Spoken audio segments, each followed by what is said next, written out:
morning guys, welcome to our vlog. Ngayon po is mag-perform tayo ng valve adjustment ng Mitsubishi S6S, yung kanyang engine model.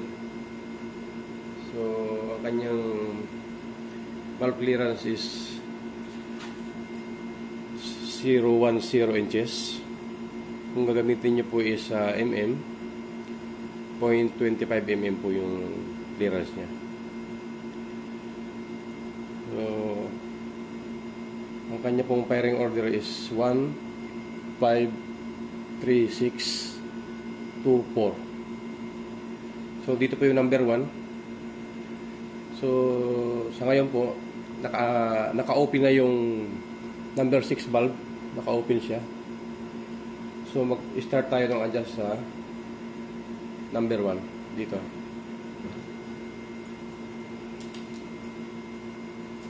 Straight 0.25 mm po ang ating gagamitin.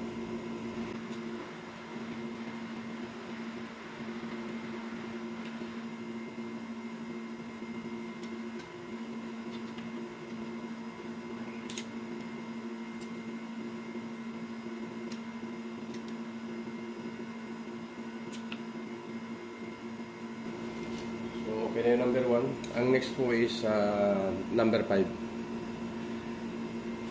So, bago tayo mag-adjust sa number 5, ikot natin yung makina. Titingnan po natin itong number 2. Kailangan itong intake ng number 2. Kailangan i-open nyo muna yung kanyang valve. Pag gumalaw siya ng konti, so pwede na tayo mag-start ng adjustment sa number 5.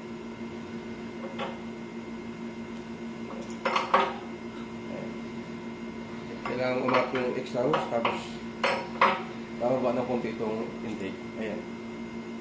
Ayan. Then, adjust tayo sa number 5.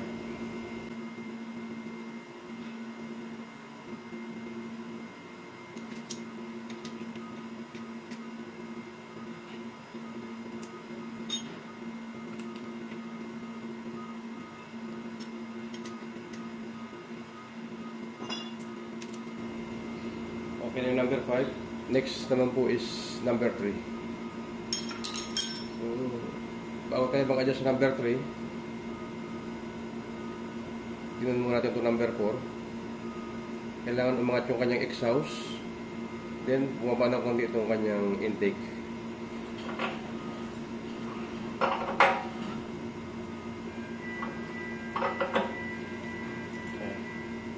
So, naka-open na itong valve ng number 4. So, adjust tayo sa number 3.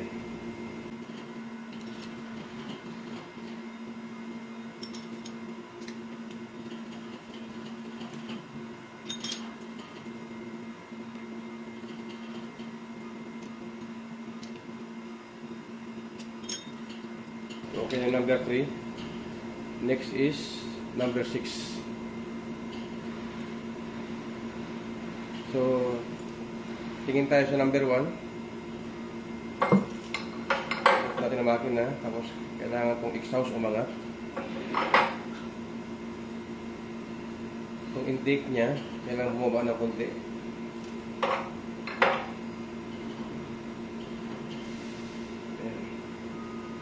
Then, adjust tayo sa number 6.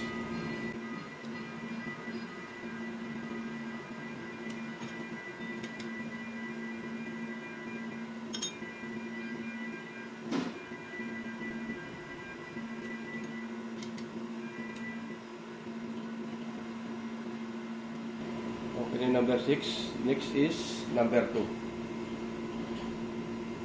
Bago tayo mag-adjust sa number 2, ikot natin ang makina, then tingnan natin itong number 5.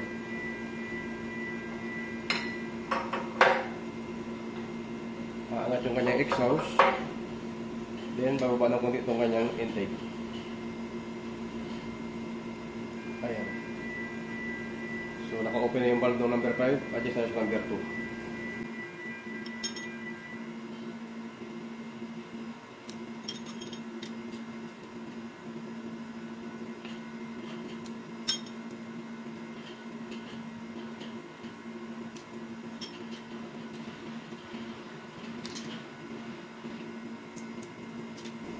okay na itong number 2.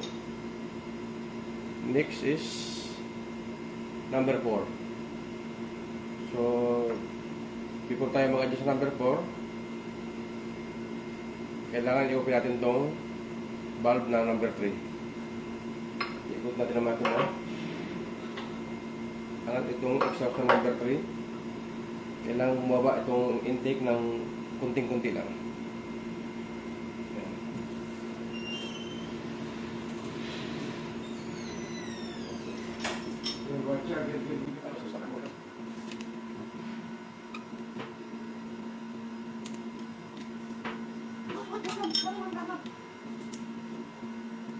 Ating members mo? No.